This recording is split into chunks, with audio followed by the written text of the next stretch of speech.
quick view, part 10, Friday, June 9th, 2023. I'm adding two more portraits. Each will be of a child who died in a fascist aerial bombardment of a city in Spain on November 2nd, 1937. Thanks, Budgies. Thank you. Thank you. Appreciate your input. Very foul. F-O-W-L, not F-O-U-L. F-O-W-L. Very foul. Fascist military aerial bombardment of a city in Spain, November 2nd, 1937. There were over 400 casualties, including 44 school children and several teachers who died in the school. This is one of the school kids. I don't know.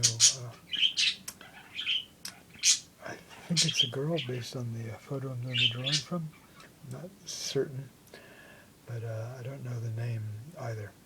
All right, to be continued. I'm going to be going over it with ink next, similar to my usual fashion of dots like pointillism, gestural lines, cross-hatching, and so on.